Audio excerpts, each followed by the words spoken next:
हैं दहमा क्षेत्र के रसूलपुर कला से पंचायत के लिए अपनी तैयारी कर रहे प्रत्याशी यदुवंश जी के पास और अब आपसे कुछ वार्तालाप रूबरू कराने का प्रयत्न करेंगे इनके विचारों से, इनके उद्देश्य से।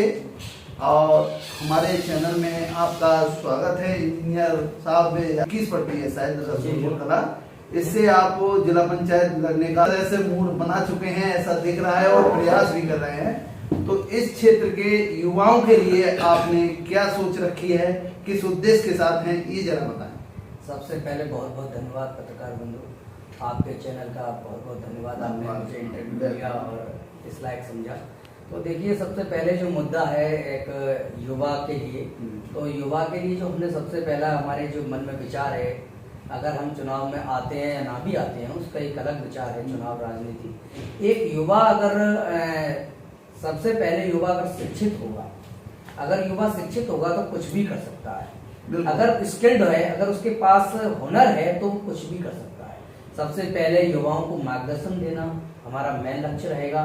कैसे वो युवा आगे बिजनेस में कामयाब हों, सरकारी नौकरी में निकलें, उनको कैसे हम फ्रीलांसिंग कंपनियों से जोड़कर उनको डेवलपमेंट की ओर, उनको विकास की ओर ले जा सकते हैं, कैसे उन युवाओं को आर्मी की ओर आकर्षण कर सकते हैं, कैसे उन युवाओं को फिजिकल एकेडमी के द्वारा माध्यम से उनको ऐड कर सकते हैं। तो इस क्षेत्र का सबसे अहम मुद्दा है कि युवा पिछड़ता जा रहा है, जो कि नशा की ओर जा रहा है। हाँ, लोगों ने इधर लड़े तो बहुत चुनाव हैं और लोगों ने जो है उसके बाद इधर पलट कर नहीं देखा।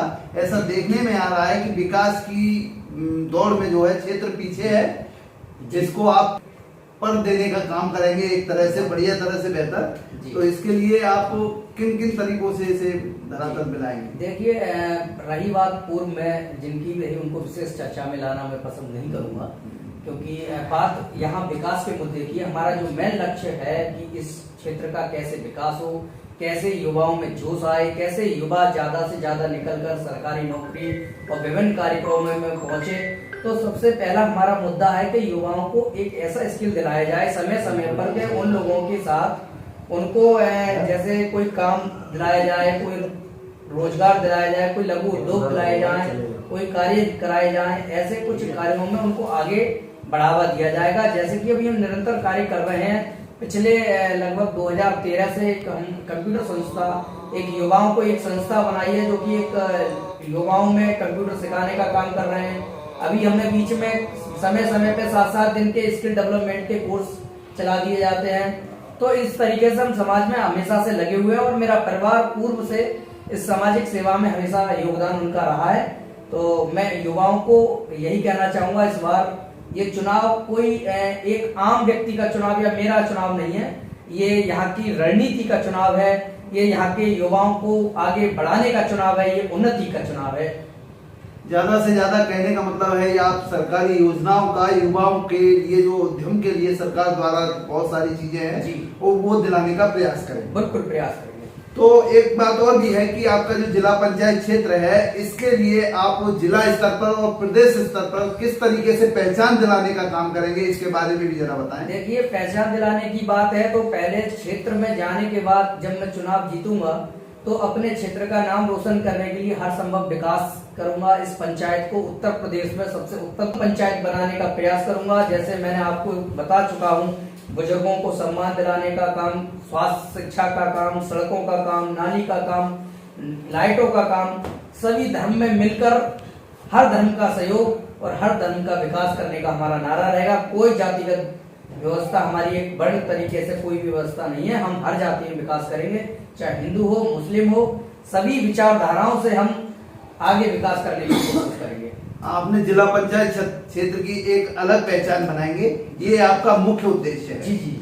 अभी सुनने में आ रहा है, हमें कल ही शायद हमें जानकारी मिली थी, आपने एक युवा शक्ति सम्मेलन किया था जिसमें आपने शहीद दिवस के रूप में मनाया था राजगुरु सुखदेव जी और भगत सिंह जी के, उसमें जो इसका क्या उद्देश्य था? देखिए, उद्देश्य इसका कोई राजनीतिक उद्देश्य नहीं था। ये 23 मार्च जो हमारे राजगुरु भगत सिंह सुखदेव की स्मृति का दिवस था, ये शहीद दिवस था। ऐसा है, प्रदेश भर में काफी कार्यक्रम चलते हैं और उन कार्यक्रमों में इन हमारे बलिदानियों को भूल जाते हैं लोग। तो हमने सोचा 23 मार्च को क्यों ना एक कुछ नया बनाया जाए। तो सभी युवाओं को एकत्रित करके हमने युवाओं के लिए इसी विषय पे ध्यान दिया, नशा मुक्ति कैसे हो, कैसे इस देश में विकास हो, क्योंकि क्रांतिकारियों ने इस देश में आजादी लाने के लिए अपने खून का बलिदान दिया है, अपने खूनों का और अपने जानों का, अपने परिवारों का सब त्याग करने के बाद इस देश में आजादी आई है।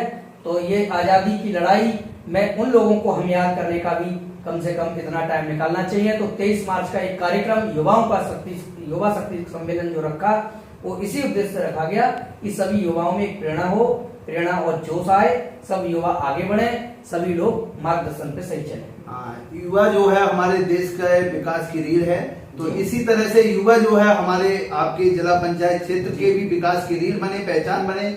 इसके लिए भी आप उनको युवाओं को साथ लेकर के, और मुझे दिख रहा है राजनीति में शायद आपका ये पहला कदम है। जी पहला कदम है। पहला कदम जो आपका है, क्योंकि चेहरा आपका बहुत प्रफुल्लित है इसको लेकर के, तो इस कदम के साथ आप जो पहला कदम आपका राजनीति में है इसको एक सकारात्मक बिल्कुल विचार के साथ और एक अच्छी पहचान के साथ आप अपना काम करने का प्रयत्न करेंगे और देश की जनता तक हो सकता है जिला पंचायत को आप अच्छी तरह से काम कराकर प्रदर्शित करेंगे, तो हो सकता है आपकी जिला पंचायत की पूरी प्रदेश भर में, देश भर में अलग पहचान। बिल्कुल। देखिए इसी बीच में मैं ये कहना चाहूंगा, एक अभी युवा सम्मेलन की जब बात आई, जिस ओर जवानी चलती है उस ओर जवाना चलता है। तो जहां जवान लोगों की एक संख्या भारी मत में इस देश के लिए अगर इकट्ठी हो जाए, क्योंकि देश में 65% युवाओं की आबादी है, इस देश में 65% 35 साल से नीचे लोग हैं, तो इस 65% युवाओं की वो ताकत है, अगर जिसको भी राजा बनाना चाहे वो राजा बना सकते हैं, और जो भी करना चाहे जिस दिशा में अगर हमारा युवा एकत्रित हो जाएगा तो मुझे लगता है इस देश का अलग ही चेहरा होगा।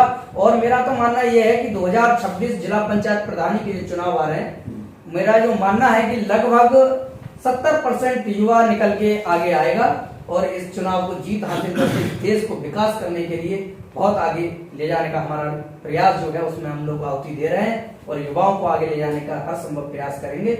ये जीवन, ये नौछावर इस देश के लिए है और इस समाज के लिए है, और इस समाज को हम कुछ नया करने के लिए हम आगे हमेशा प्रयत्न करते रहेंगे। साथियों, कितनी बड़ी बात कही है अभी हमारे इंजीनियर साहब ने, यदुवंश यादव जी ने, कि ये जवानी जो है देश के लिए है, और हमारे देश का विश्व में भारत ही एक ऐसा देश है जो सबसे ज्यादा युवाओं का देश है, एक जवान देश जिसे कहते हैं, वो हमारा भारत देश है।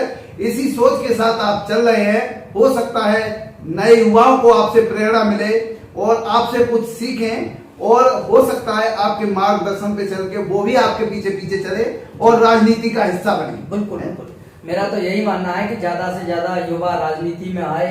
और देखिए, जिस एक कहावत है पुराने लोगों में कि अगर हमारा पेट खाली है तो पहले हम अपना पेट भरेंगे तब देंगे, तो राजनीति में ऐसे युवाओं को चुनिए जो आपकी सच में सेवा करना चाहते हैं। उनका कोई उद्देश्य पैसा कमाना नहीं, क्योंकि पैसा कमाना एक अलग विषय है, मगर राजनीति से पैसा कमाने का उनका विषय नहीं होना चाहिए, राजनीति से सेवा करने का विषय होना चाहिए। धन संपन्न व्यक्ति अगर राजनीति में आगे आएंगे और जिनकी युवाओं की पहचान हो, हर दिल में जगह बनाने का अपना काम कर रहे हैं हम तो यही चाहते हैं कि जितना भी मिले इस देश के लिए, समाज के लिए, इस पंचायत के लिए रहे। बहुत अच्छी सोच है आपकी, और जो आपका ध्येय है वो बिल्कुल एकदम सही और साफ शुद्ध है, क्योंकि सेवा करना ही मुख्य उद्देश्य होना चाहिए और अपने क्षेत्र का विकास करना चाहिए। जनता जो है फिर आपको निरंतर, कभी जनता नहीं छोड़ती, ऐसा हमने देखा भी है, लोग 5-5 बार 10-10 बार हो रहे हैं, तो वो सब लगाव ही है। इसी देखिए अभी क्या है कि आने वाले समय में पहले जो प्रत्याशी रहते हैं जीतते हैं, उसके बाद चुनाव में जन आते ही दोबारा आ जाते हैं 5 साल बाद, बीच में जनता की सेवा करना भूल जाते हैं, 4 साल के पीरियड हो जाते हैं, तब तक गायब रहते हैं, फिर आए और फिर प्रचार में लग गए। देखिए मेरा मानना है कि आपको जनता ने इसलिए चुना है, उनको सही मार्गदर्शन दे सके।